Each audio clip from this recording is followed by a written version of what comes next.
dia! Que bom que nós podemos nos reunir de novo para meditar na preciosa palavra de Deus e deixar com que, de fato, através das nossas vidas, não apenas das nossas vozes, Deus seja glorificado. Ontem nós ouvimos sobre Neemias e sobre Jonas, e para a gente não confundir os dois, então vou retomar algumas ideias. Nós terminamos ontem refletindo a respeito de ajustar o nosso GPS, traçar uma rota em direção àquilo que é o essencial da vida e, por fim, precisamos refletir a respeito daquilo que acontece muito no nosso cotidiano. Aos poucos, lentamente, por vezes, nós vamos desviando da rota, nós vamos ficando confusos, algumas vezes desorientados, algumas vezes sem saber para onde seguir. E quando isso acontece conosco, é necessário reajustar uma função que nos leva de volta para casa. Hoje em dia, muitas pessoas se esqueceram do seu Criador. As pessoas se esqueceram de onde surge todo o sentido da vida e, por se esquecerem daquele que lhes chamou à existência, andam confusas. Não houve nenhum tempo antes de nós no qual as pessoas estivessem tão confusas, tão desorientadas, tão desnorteadas. Não houve nenhum tempo antes de nós no qual as pessoas estivessem tentando reinventar a sua própria identidade. Charles Taylor, um dos grandes pesquisadores do tempo, escreve a respeito de uma era secular, um livro quase 1.500 páginas, onde ele nos coloca uma tese bem interessante que vai dizer: nunca antes de nós houve uma sociedade, houve um tempo que concebeu a sua existência sem Deus.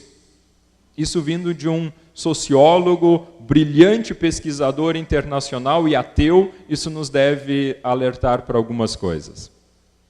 Quando assim nós perdemos a nossa identidade naquele que nos criou, algumas pessoas acabam perdendo realmente o propósito e o significado da sua vida. Elas não estão vivendo. Essas pessoas que perdem o sentido da vida a partir daquele que lhes chamou à existência, elas não vivem, elas apenas existem. E entre o seu nascimento e a sua morte, enchem a sua vida com certos projetos a nível pessoal e depois deixam de existir. E isso gera certamente um sentimento de desorientação e de pergunta pelo sentido daquilo que se está fazendo, quando há realmente sinceridade no nosso coração, de olhar para aquilo no qual nós estamos envolvendo e nos perguntar: faz algum sentido isso? Levado ao seu último termo, o que isso vai acrescentar para a minha própria existência e para aqueles que estão ao meu redor? Algumas pessoas não sabem qual é o seu lugar na vida, porque elas esqueceram de onde vem o seu propósito nesse mundo. E assim elas esqueceram quem realmente são. Elas esqueceram que são amadas, profundamente amadas. As pessoas esqueceram que há no coração do seu Criador o desejo profundo de se relacionar com elas. E aquele sentimento de desorientação, aquele sentimento de confusão, aquele sentimento de perder o norte e o rumo, é algo que clama dentro de nós por orientação a partir daquele que disse: eu sou a rota, eu sou as instruções, eu sou aquele que dá sentido. Traduzido, eu sou o caminho, a verdade e a vida. Quando nós encontramos, então, nesse que disse a respeito de si mesmo, que era aquele que é a rota para nós, nós vamos, então, recebendo as informações necessárias, a verdade, e vamos encontrando o sentido e o propósito dos nossos dias, então também a vida. Mas quando nós perdemos essa conexão com essa fonte de vida, algumas coisas que acontecem levam a grandes tragédias, levam a grandes confusões. E foi exatamente isso que aconteceu com o povo de Israel. Ontem nós, no final do livro de Crônicas 36, segundo livro de Crônicas 36, lemos a respeito de um momento trágico do povo de Israel, quando eles trocaram as bênçãos que haviam recebido, aliás, trocaram Deus pelas bênçãos que esse Deus concedeu. Isso é um risco muito grande, por vezes, para cada um dos nossos corações, que ainda precisa experimentar um pouco mais dos ajustes a respeito de como voltar para casa. Por vezes, corremos o risco de fazer a maior loucura que pode existir na nossa vida, que é trocar aquele que abençoa pelas bênçãos que ele concede. Isso é um desajuste que vai acontecendo lentamente. Somos abençoados, servimos a esse Deus e de repente as bênçãos que Ele nos concedeu ficam no lugar dele mesmo. Enquanto o servíamos, não nos faltou nada. Enquanto estávamos envolvidos no ministério a qual Ele nos chamou, enquanto estávamos dedicando os nossos dias a esse Deus, não nos faltou nada. Porque Ele cumpriu a sua palavra de promessa: busquem em primeiro lugar o reino de Deus e a sua justiça, e todas as outras coisas serão acrescentadas. Para aqueles que experimentaram isso, em servir a Deus com dignidade, com fidelidade, com amor, com paixão, posso dizer que esta palavra se cumpre. Mas algumas vezes, as bênçãos que esse Deus nos concede correm o risco de se tornar o nosso Deus. Trocamos então Deus, o abençoador, pelas bênçãos que Ele concede. E isso aconteceu por inteiro com o povo de Israel. Colocaram a sua confiança numa cidade que haviam edificado, em Jerusalém. Colocaram a sua confiança nos muros que protegiam essa cidade. Colocaram a sua confiança nos governantes que eles tinham. Colocaram a sua confiança em um monte de outras coisas que tinham sido dadas pelo próprio Deus, de fato, que tinham sido instrumentos nas mãos do próprio Deus para abençoar o seu povo. E no momento onde eles colocaram a sua confiança maior naquelas coisas que Deus havia dado, nas bênçãos de Deus, e não no Deus que abençoa, Deus retira a mão desse povo, lhes deixa de abençoar. O que é pior no relacionamento distanciado com Deus é isso, é porque Deus se retira e entrega então todo esse povo à sua própria sorte. E é isso que lemos em 2 Crônicas 36, e depois então percebemos como Deus, de forma constrangedora, proporciona uma oportunidade para esse povo de ligar novamente o seu GPS na função ir para casa, voltar à sua essência. Ligar na rota que leva da confusão, da perda de energias e perda de vigor, da desorientação, então, para fora, para uma rota que leva a um objetivo seguro. De volta para o essencial, para recarregar as energias, o vigor da vida, para então seguir adiante. De volta para o relacionamento com Deus. Era isso que o povo de Israel estava experimentando ali no final do livro de Crônicas, entrando para o livro de Esdras. Exatamente essa função sendo ativada. E essa orientação e reorientação serve tanto para a nossa vida pessoal, quando de vez em quando nós damos aqueles desvios de rota e o GPS diz, recalculando. Jesus nos dizendo, eu sou a rota, recalculando. Eu lhes dou as instruções, recalculando. Porque se você colocou na tua desorientação a função ir para casa, as orientações vêm daquele que é a própria rota. Isso serve tanto para a nossa vida pessoal, quanto para ajudar aquelas pessoas que nós encontramos pelo caminho da vida e que estão tão desorientadas como nós algumas vezes já estivemos. Algumas vezes, pela boa intenção do nosso coração, nós queremos dar conselho para as pessoas naquilo em que elas estão enfrentando. Então nós nos tornamos especialistas em família, em sexualidade, em emprego, em carreira e assim por diante, dando dicas. Quando, na verdade, a instrução maior é volte para o essencial, volta para Deus. É a partir dali que todo mais, profissão, carreira, objetivos de vida, família, relacionamentos, vai se orientar. Mas se você começa a lidar com as situações periféricas, se você começa a lidar com todas essas outras coisas que estão confusas, é como enxugar gelo. É como enxugar gelo. É um grande bloco de gelo colocado aqui no nosso meio, nesse momento, e daí para conservar aquilo nós vamos enxugando o gelo. Algumas vezes nós lidamos com situações na nossa vida exatamente assim. Quando nós encontramos pessoas desnorteadas pela vida, desencorajadas por situações, assim como nós mesmos experimentamos que a nossa reorientação está em Deus, nós transmitimos para ela esta mesma mensagem, dizendo: eu confio que aquele que me orienta a vida, aquele que recarrega as minhas forças, aquele que me dá sentido para os dias, aquele que orienta a forma como eu devo lidar com a minha família, com os meus relacionamentos, com a minha carreira, com a minha sexualidade, isso está no Deus a quem eu sirvo.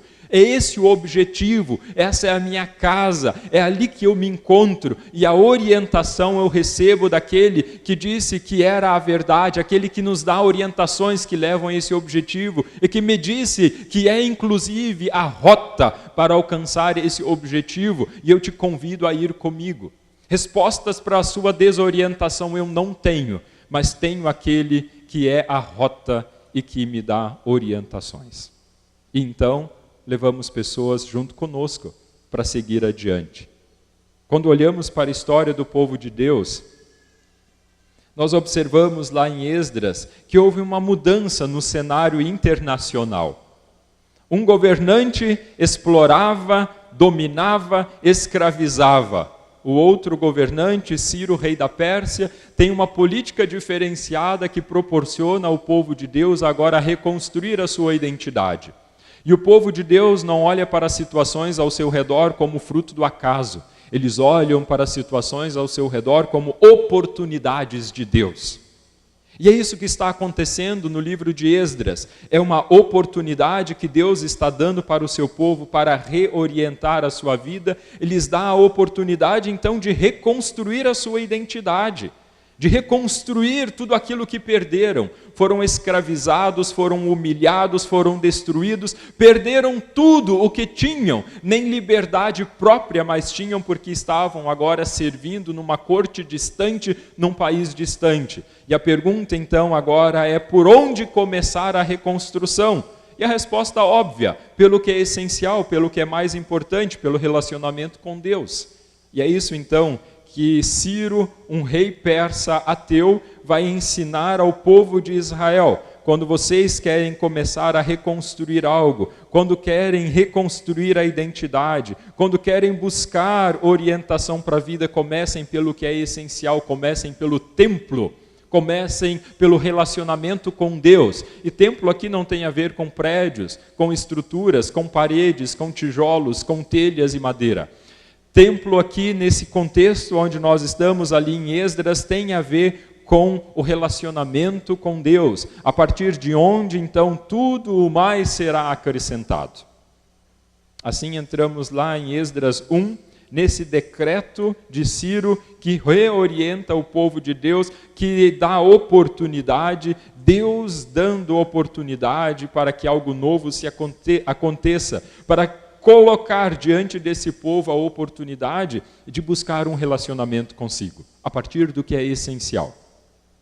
E assim então, passados quase 50 anos, do ano 586 a.C., quando a Babilônia invade Israel, destrói Jerusalém, até 538, quando Ciro dá a oportunidade para que esse povo volte então a cultuar o seu Deus, passado mais ou menos 50 anos, o povo, depois de escravizado, tem a oportunidade de experimentar uma reorientação na sua vida. Deus agindo, criando oportunidades. E quando o Senhor cria oportunidades, Ele desperta pessoas para que possam empreender a partir daquilo que Ele mesmo quer que seja feito. E é isso que nós vemos em um versículo bem quase passa despercebido em Esdras capítulo 1, o versículo 5. Então se levantaram os cabeças de famílias de Judá e de Benjamim, e os sacerdotes, e os levitas, com todos aqueles cujo espírito Deus despertou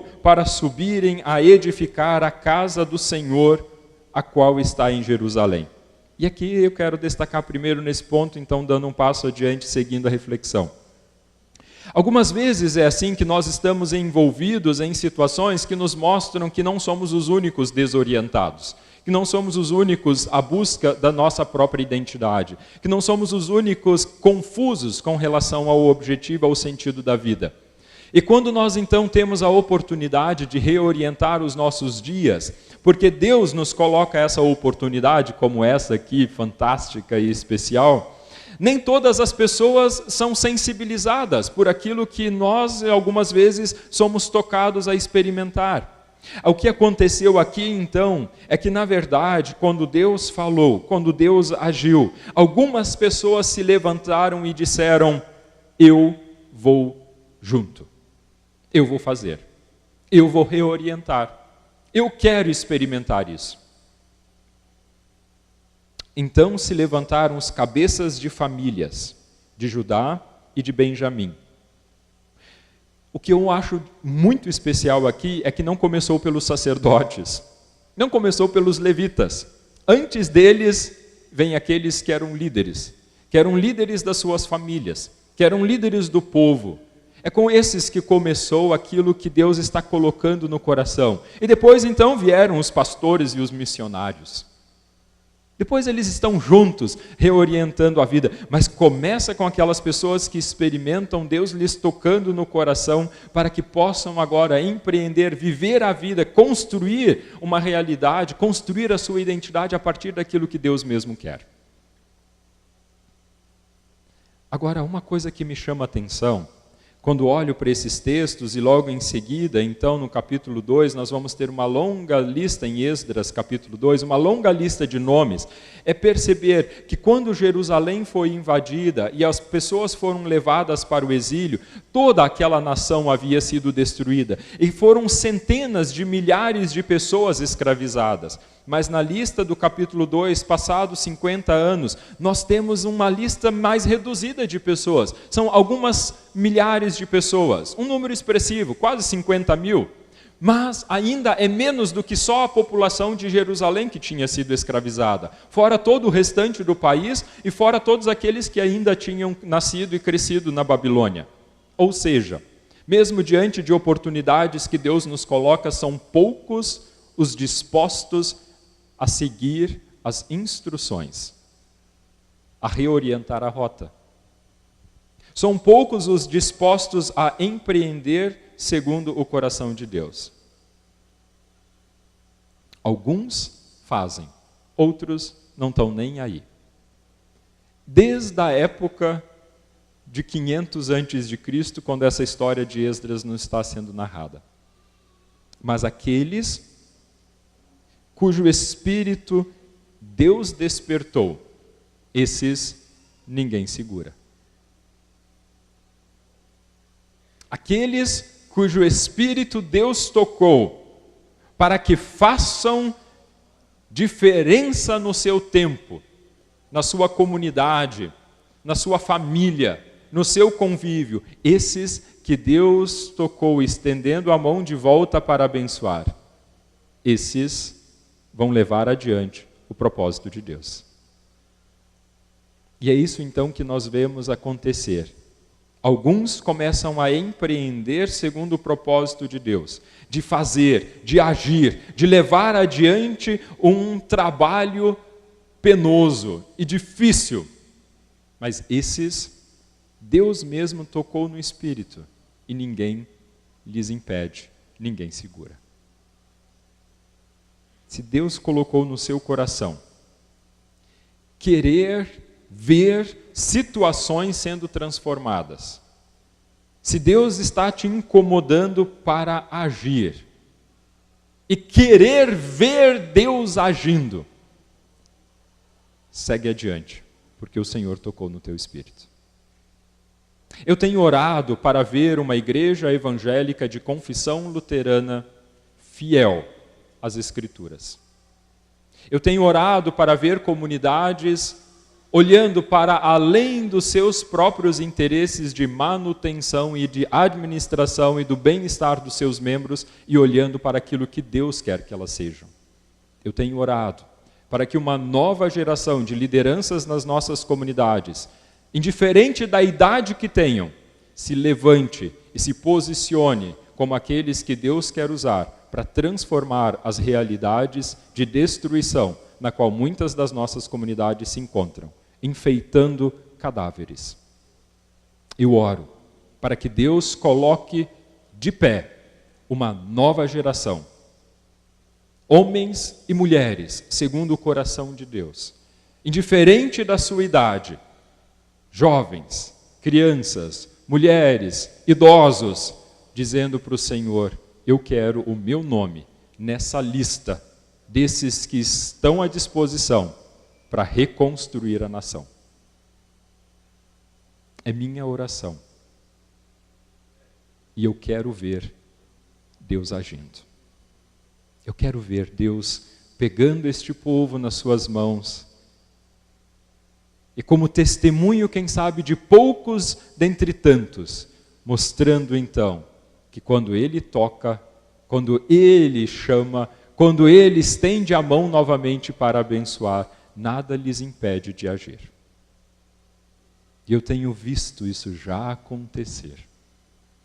Tenho visto pessoas se despertando para a nível das suas comunidades fazerem diferença.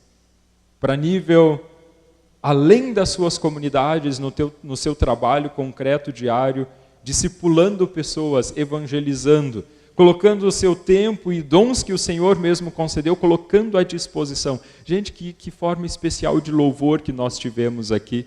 Pessoas se colocando à disposição para servir. Tem uma noção do que significa ter um encontro com a quantidade de pessoas que nós aqui estamos reunindo. Quanta gente nos bastidores trabalhando, edificando. Gente se colocando à disposição, não apenas para ser servido, mas para servir, porque seguem a um Senhor que disse que foi exatamente para isso que veio. Não para ser servido, mas para servir. Não para olhar para as coisas prontas e questionar que estavam um pouco tortas, mas foram chamadas para colocar a mão na massa e fazer a sua parte, dar a sua contribuição.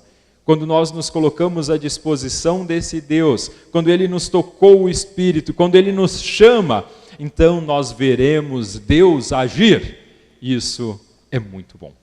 Isso é muito bom, pessoal. Ver Deus agir na vida de pessoas e através delas é muito bom.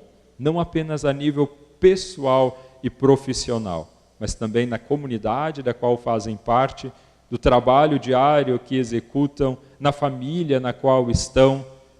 Deus vai agindo e vai fazendo, mostrando que Ele não é uma teoria distante, Ele é vivo, Ele é verdadeiro, Ele age como agia e continuará agindo, até que o Senhor Jesus volte em glória. O livro de Esdras nos mostra o início dessa grande obra, que levou à redescoberta da identidade do povo de Deus e à conclusão do templo. É isso que nós vemos lá no capítulo 6 de Esdras. É engraçado que esse livro leve o nome de Esdras, apesar de que ele entra na história bem depois. Antes eram os líderes, antes eram as pessoas normais da vida que queriam ver as coisas diferentes. E depois, então, lá no capítulo 6, nós vamos vendo como esse templo, como o centro do relacionamento com Deus está restaurado e dá oportunidade, então, para que o povo reoriente a sua vida. E depois, então, de passados ali essas lutas, e aqui é um ponto interessante, mesmo que um projeto seja do coração de Deus, como era a reconstrução do templo, mesmo que tenha sido do propósito do próprio Deus, que o centro do relacionamento com Ele tivesse sido restaurado, mesmo assim, as lutas que nós temos sendo narradas entre Esdras 2 e Esdras 6 e para frente é gigantesco. Então, a nível pessoal seu, a nível profissional, na sua carreira, na sua vocação, no empreendimento na sua comunidade, na revitalização da comunidade, no reavivamento que Deus está promovendo no nosso meio, mesmo sendo um propósito do coração de Deus, lutas e ameaças virão. Porque é exatamente isso que nós percebemos quando o povo está tentando reconstruir o templo, que era o propósito do coração de Deus. Mas aquilo que Deus quer que seja continuado, será levado adiante, quer as pessoas queiram, quer não, quer usem de influência ou ameaça ou não, o que é propósito de Deus se cumpre. Porque é Ele mesmo quem proporciona isso. Ou você acredita que alguém tem mais poder do que o próprio Deus? Aqueles que batalham contra o empreendimento que Deus quer que você realize, você acha que essas pessoas que batalham contra, por acaso, são mais fortes do que Deus? Nos lembremos que não é muito saudável ser encontrado lutando contra Deus. Agora, então, em seguida, tendo experimentado o centro restaurado, tendo experimentado esse povo, a sua identidade sendo moldada, tendo encontrado e ajustado o GPS na função correta, o ir para casa já está claro, é relacionamento com Deus, é uma espiritualidade saudável, é uma vivência com esse Deus através da rota que é o próprio Jesus. Tendo experimentado isso, agora é hora de lidar com as outras coisas. É um passo adiante, e agora o bastão vai passar de mão. É hora de outros entrarem em cena. E a forma como tudo começa nessa nova etapa do agir de Deus, depois que o centro está claro, que o GPS está com a função correta orientada, que a rota já foi traçada, agora o bastão passa adiante. E tudo começa com uma pergunta bem simples: como estão as coisas? Como estão as coisas? Em Neemias, logo depois de Esdras, esses livros precisam ser lidos juntos. Neemias nos vai mostrar que algumas vezes, a partir de uma pergunta singela e algumas vezes até despretensiosa, Deus começa a nos incomodar com algo que Ele quer fazer através da nossa vida. Como estão as coisas? Neemias capítulo 1. Os versículos de 1 a 4, que eu quero ler com vocês. Neemias, capítulo 1, os versículos de 1 até 4. As palavras de Neemias, filho de Acalias. No mês de Quisleu, no ano 20º, estando eu na cidade de Suzã, veio Anani, um de meus irmãos, com alguns de Judá. Então lhes perguntei pelos judeus que escaparam e que não foram levados para o exílio, e acerca de Jerusalém. Disseram-me: os restantes que não foram levados para o exílio e se acham lá na província, estão em grande miséria e desprezo.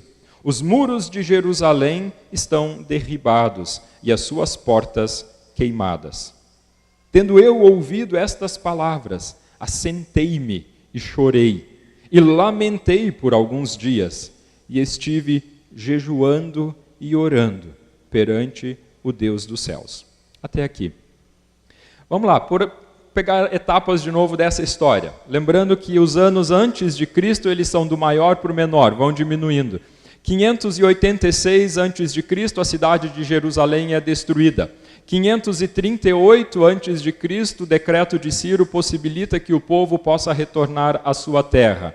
Passado então esse período, agora nós estamos aqui no ano 445 a.C., quando então Neemias nos leva para dentro dessa história, de ele mesmo agora apresentando em relatos biográficos na primeira pessoa aquilo que estava acontecendo. Esse livro, esse episódio que Neemias está nos narrando é mais ou menos ali do ano, mais ou menos 445, a gente não tem muita certeza, depende do rei que estava ali, mas provavelmente era Artaxerxes I, o rei que então estava reinando, e é nesse contexto que Neemias está nos inserindo. Vejam bem, isso é o ano 445 a.C., quando o povo havia sido escravizado e levado para a Babilônia em 589 a.C., 589 menos 445, de trás para frente, 140 anos tinha passado.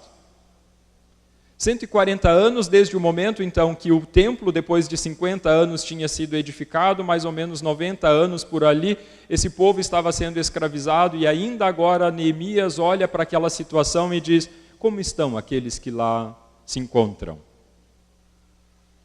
E essa pergunta simples leva Neemias a um profundo sentimento de compaixão. Ele ouve dizer que a cidade, que o país está destruído, que os muros de Jerusalém que cercavam a cidade estão todos derrubados, que as portas foram queimadas, que a cidade foi destruída. O templo já estava edificado, mas o resto ainda estava destruído e a cidade nem habitada estava. Bem sincero, o que Neemias está pensando? Ele está pensando que só a sua piedade pessoal, esse sentimento seu sincero de olhar, de ouvir essa situação e começar a chorar diante de Deus, ele está pensando que ele pode fazer alguma coisa?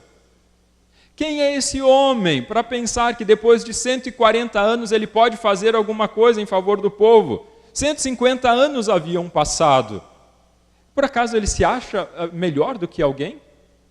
Será que antes dele não houve ninguém que pudesse empreender uma transformação, uma mudança? Quem é esse Neemias para achar que é alguma coisa no plano e no projeto de Deus?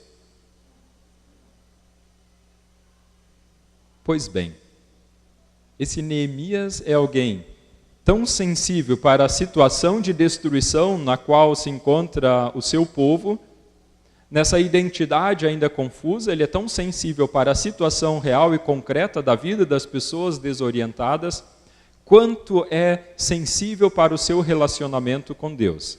Porque isso é a marca coerente de todo o livro de Neemias. Neemias é coerente com aquilo que ele entende e sabe e experimenta que é o essencial, que é o seu relacionamento com Deus. E nessa relação entre a vida concreta real, que ele percebe como algo difícil e que precisa ser modificado, e é aquela relação sincera de intimidade com Deus, quando isso se encaixa, quando isso encontra um coração, então Deus tem a oportunidade de agir. E age de forma muito especial. Neemias, nós vamos lendo os textos e o meu desafio aqui para vocês é só estimular para que vocês leiam por inteiro esses dois livros de Esdras e Neemias. Se nós vamos olhar para essa pessoa, quem era Neemias? Neemias, se nós lemos até no final do capítulo 1, nós vamos ver que ele, na verdade, era o copeiro do rei. O que é um copeiro do rei naquele contexto da corte, então, babilônica e persa? O copeiro do rei é aquele cara que quando o rei senta para o banquete, pega da comida do rei e experimenta.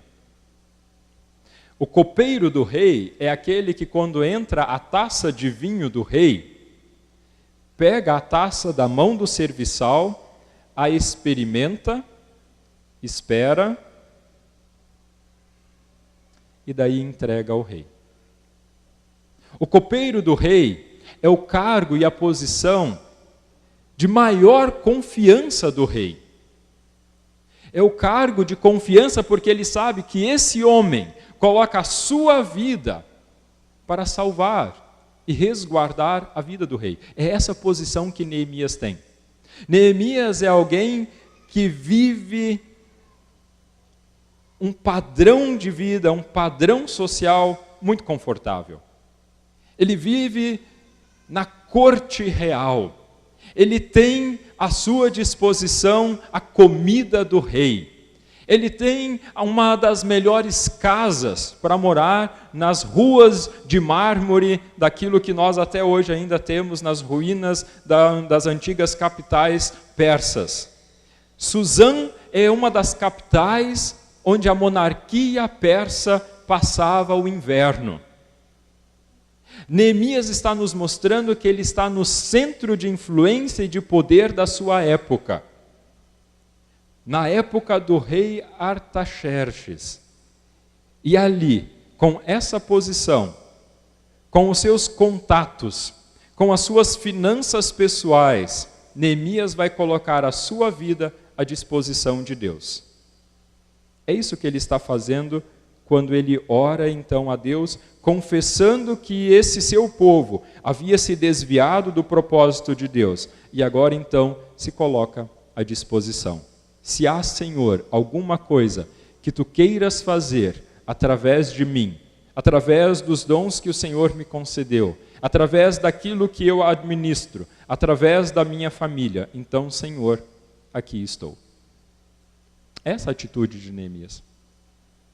Se há, Senhor, depois de tanto tempo de confusão e destruição, se há, Senhor, alguma coisa neste tempo que o Senhor queira fazer, faz através de mim.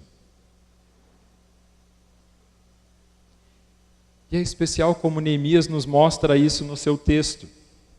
Neemias 1:1 nos mostra que ele começou a perguntar a respeito de Jerusalém no mês de Quisleu. Se você tem uma outra tradução, a NVI também não nos ajuda muito. Isso significa entre novembro e dezembro daquele ano.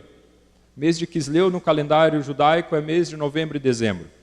E lá então, no capítulo 2, no versículo 1, o rei chega então à corte, na cidade de Suzã, e no mês de Nisan, que significa então o mês ali de março, abril, Neemias tem a oportunidade, então, que Deus lhe coloca à disposição. Vejam bem, novembro, dezembro, janeiro, fevereiro, março e abril. Neemias passa 6 meses se consagrando ao Senhor, em oração e em jejum. Neemias procura a presença de Deus de forma coerente, porque ele sabe onde está o essencial. Não são as suas estratégias, elas vão ser úteis, mas o mais importante é estar na presença de Deus, para que a partir então desse centro, Deus faça a sua obra através dele. Muito tempo orando, jejuando e fazendo algo que logo em seguida vai ficar claro que Neemias estava agindo também, buscando informações. No capítulo 2, quando Neemias então tem oportunidade de servir ao rei, na posição social de destaque que ele tem, o rei olha para ele e diz, no versículo 2 do capítulo 2 de Neemias, por que você está triste? Se você não está doente, o que está acontecendo com você? O que está no teu coração? E então Neemias tem a oportunidade de dizer, ó rei, viva para sempre. Uma forma de saudação daquele tempo. Como não me estaria triste o rosto se a cidade onde estão os sepulcros dos meus pais está assolada e tem as portas consumidas pelo fogo? Como eu poderia estar feliz se há tanta gente confusa, sem experimentar o que é amor, buscando construir a sua própria identidade a partir daquilo que acha que é importante, é especial, que dá sentido para a vida? Como eu poderia estar em paz e tranquilo se há tanta gente ao meu redor que ainda não experimentou aquilo que eu tenho experimentado, que é a presença de Deus? Como que eu poderia estar alegre quando, na verdade, eu convivo e ouço notícias de tanta destruição? E quando o rei então pergunta, então o que eu posso fazer? O que você está me pedindo? Neemias tem uma atitude especial, porque ele não começa a colocar as suas estratégias. Ele diz então, no versículo 4, então orei ao Deus dos céus. Diante de uma oportunidade, Neemias faz aquela oração relâmpago. Agora é contigo, Senhor.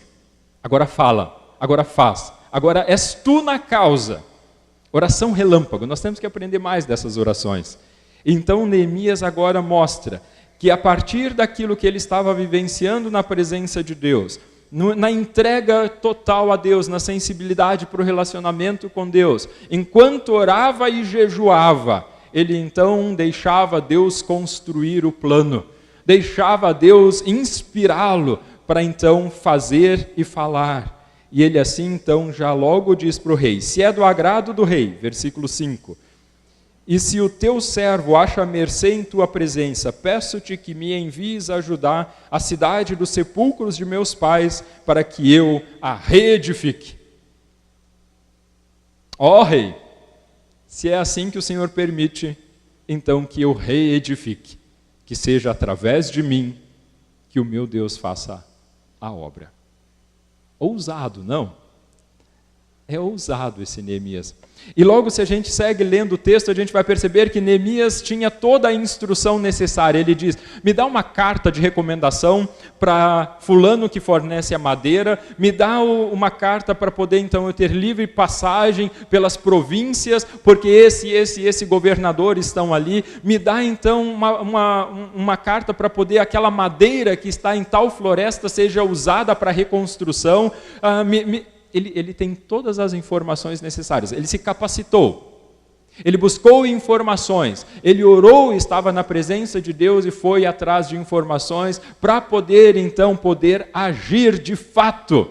E quando surge a oportunidade, Neemias sabe o que dizer e entra em ação, mostrando anteriormente a sua dependência a Deus. Então orei ao Deus dos céus e disse ao rei.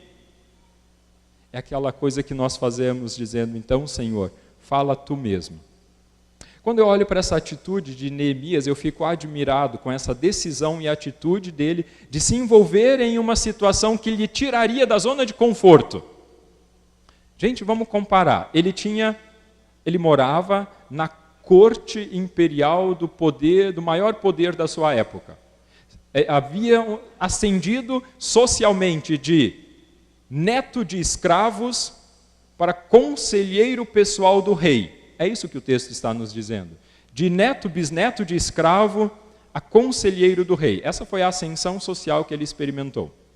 Ele morava em uma casa certamente muito boa.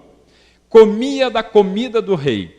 Tinha à disposição bastante dinheiro para administrar, que ele mesmo, depois da história, se você segue depois lendo o livro, vai perceber que quando ele está em Jerusalém, ele não usa do salário do governante, ele usa do seu próprio salário para poder manter as situações ali que ele precisa administrar. Neemias tinha tudo isso à disposição, e agora ele olha para aqueles relatos que ele tem a respeito de Jerusalém, uma cidade destruída, muros queimados, um povo desorientado, um povo cuja moral está lá embaixo, e ele diz, eu vou trocar a minha posição social pela influência que eu posso ter em favor desse povo. Ele está saindo da zona de conforto dele. Ele está se envolvendo em uma situação que ele tem nítida certeza, vai dar trabalho. Seria melhor ter aquela atitude assim, como estão as coisas por aí? Daí você ouve, está meio confuso, o presbitério não se entende, a diretoria está sem rumo, o pastor não sabe também muito direito por onde seguir as coisas, porque fica entre um e outro, o povo está começando a se incomodar, essas coisas novas estão gerando meio um burburinho, o pastor diz que se a comunidade seguir desse jeito, em 50 anos todo mundo já morreu, que a média do pessoal já é 40 anos, então assim, está meio ruim. E daí você pode ter aquela atitude de dizer, nossa, que pena. Que coisa ruim, né? Pobre do pessoal do presbitério. Eu não queria estar na diretoria. Nossa, que chato isso. Você pode ter essa atitude. Que pena. Beleza, segue adiante tua vida. Continua teu emprego, continua a tua carreira, continua abençoando tua família na sua piedade pessoal. Você vai estar em companhia de todos aqueles que não entraram no segundo capítulo de Neemias com os nomes lá relatados. Mas está beleza. Agora, aqueles cujo espírito Deus tocou, assim como tocou em Neemias, olham para a situação e dizem, eu sei que vai dar trabalho, mas Senhor, eu quero ver o Senhor agindo. Vai dar trabalho sim, Senhor, mas como a obra e a causa é tua, eu quero estar naquilo que o Senhor está fazendo. Eu quero participar, Senhor, não da construção apenas de muros, de paredes. Senhor, eu quero participar da tua obra. Eu quero que os meus olhos contemplem o teu agir, Senhor. Então, me tira da zona de conforto. Coloca, Senhor, a minha vida à tua disposição, para que a partir do que eu sou, dos dons que o Senhor me concedeu, das coisas que o Senhor me coloca para administrar, Senhor, tudo isso agora está à tua disposição. Faz, Senhor, a tua obra. Faz, Senhor. Não através só dos outros com os quais eu vou trabalhar. Faz, Senhor, através de mim mesmo. E faz, Senhor, através da minha vida, para que as pessoas com as quais eu convivo lá no dia a dia do meu trabalho possam experimentar que eu estou na tua presença buscando orientação, buscando a rota, caminhando nessa rota, que outros possam ser acrescentados nesse caminho pelo qual eu vou, que eu possa ser instrumento, Deus, de transformação na vida daquele meu colega de trabalho que está a um ponto de trair a esposa. Que eu possa ser bênção na vida daquela vizinha minha, que tem uma vida muito difícil na educação dos seus filhos. Senhor, que eu possa ser canal de bênção quando eu vejo situações tão confusas como idosos sendo agredidos, que eu possa demonstrar amor a essas pessoas. Que eu seja, Senhor, instrumento teu no meio desta geração tão egoísta, no meio dessa geração tão egocêntrica, que eu seja, Senhor, instrumento nas tuas mãos, no meio dessa geração que é tão imediatista. Ó Senhor, que eu seja instrumento para mostrar o teu amor e mostrar para essas pessoas que é um propósito muito maior do que simplesmente desfrutar os prazeres deste momento da vida. Ó Senhor, que eu saia da minha zona de conforto e possa me envolver nessa tua obra. E isso eu admiro profundamente em Neemias. Porque agora ele vai se envolver em uma obra muito especial. Lembrando, ele não é pastor, ele não é missionário, ele não é alguém com formação teológica. Neemias é um administrador competente. Neemias é alguém que teve uma ascensão social razoável. Esse é Neemias. Existe uma parte do reino de Deus que Deus edifica através de pastores, de missionários. Mas é apenas uma parte. E normalmente é aquela parte de tentar ajudar as pessoas a identificar a sua vocação. Mas a grande obra, aquela realmente que leva a coisa do reino de Deus adiante, esse empreendimento, Deus faz através da sua vida. É através da sua vida que Ele faz. Por vezes, muito mais do que através de missionários e pastores, que estão aprisionados na manutenção de algumas estruturas que algumas pessoas insistem em querer ter à sua disposição. Mas quando pessoas como você, na sua vocação, na sua profissão, a partir dos dons e dos recursos que você administra, que Deus colocou à tua disposição, a partir de você então começa a agir, Deus então leva adiante uma parte muito relevante e significativa do seu reino adiante. Ali, através da sua vida, Deus edifica. É isso que Neemias está sendo, se colocando à disposição para agradar o coração de Deus, para gerar uma revolução na comunidade onde está, na cidade onde mora e para muito além dela. Quando eu olho para esse Neemias, me lembro de alguém que saiu da sua zona de conforto, muito mais majestosa, muito melhor do que sequer um dia Neemias poderia ter experimentado. E esse fez uma obra bem mais especial. É um Neemias muito mais soberano, muito mais majestoso.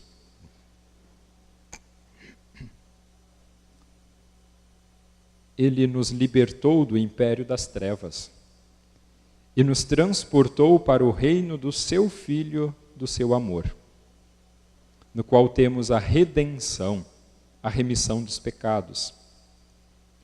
Este é a imagem do Deus invisível, o primogênito de toda a criação, pois nele foram criadas todas as coisas, nos céus e sobre a terra, as visíveis e as invisíveis, sejam tronos, sejam soberanias, quer principados, quer potestades, tudo foi criado por meio dele e para ele.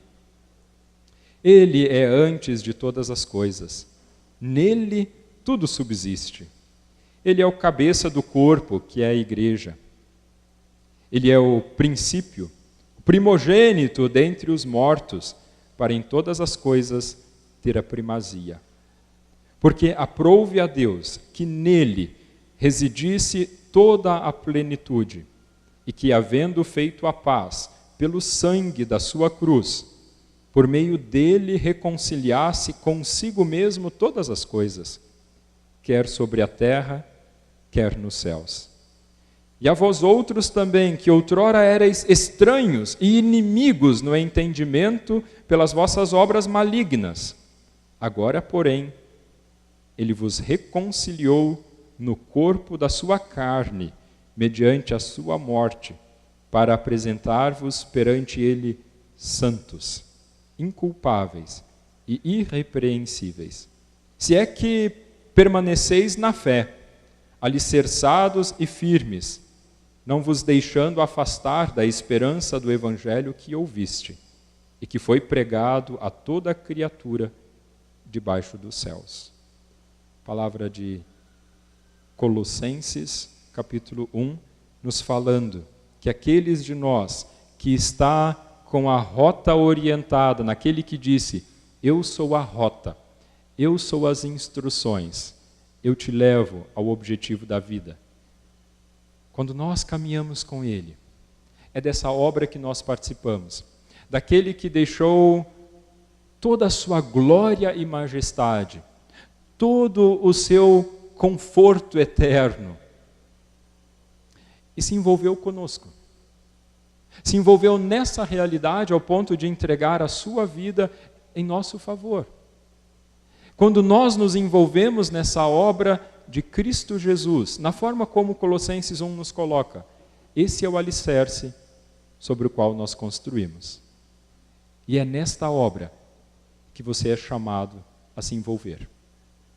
Na obra de Cristo Jesus, que nos leva a experimentar, ser tirado da zona de conforto, colocar tudo aquilo que somos e temos à disposição do agir desse Deus. E eu posso dizer para você que isso é muito bom. Isso é muito bom. Isso dá sentido e deixa sempre de novo claro, apesar das lutas pelas quais nós passamos, das dificuldades que enfrentamos, toda vez que estamos meio confusos, e quando isso está claro, então nós sabemos onde é a nossa casa, onde está a nossa identidade. E daí a gente coloca naquela funçãozinha, ir de volta para casa. E o nosso espírito se aquieta, porque temos as orientações, a rota a seguir, e sabemos qual o objetivo da nossa vida. É nessa obra que o Espírito de Deus está nos chamando a nos envolver, a fazer parte. E quando nós nos envolvemos, o nosso espírito reconhece que então encontrou o objetivo dos seus dias. Tenho certeza disso. Deus, quando Tu nos toca o espírito, Tu nos dás a oportunidade de perceber que através de Cristo Jesus nós estamos envolvidos em uma obra muito maior do que a reconstrução de um muro, do que apenas a edificação de um templo, que estamos envolvidos muito além do que pinturas de paredes, de organizações e programações de comunidades. Nós estamos envolvidos numa obra que é restaurar vidas. Nós estamos envolvidos em uma obra que é salvar, que é transformar, que é levar mais pessoas junto conosco por essa rota na qual seguimos, que és Tu mesmo, Jesus. Obrigado, porque quando o que é essencial está esclarecido. Quando o que é essencial está no lugar, as outras coisas nos são acrescentadas. Ó Deus, que sejamos nós também esses como Neemias, que seguem o propósito especial conquistado por Jesus, reconciliados, tirados das trevas. Que sejamos esses que levam adiante a obra do Teu reino. Faz, Senhor, através de nós, independente da nossa idade, Deus, se jovens ou idosos, o Teu Espírito é o mesmo que capacita. Então faz através de nós, Deus. Que o nosso espírito, que o nosso interior, que o sentido dos nossos dias encontre em Ti a paz. Ó Deus, no nome santo de Jesus. Amém.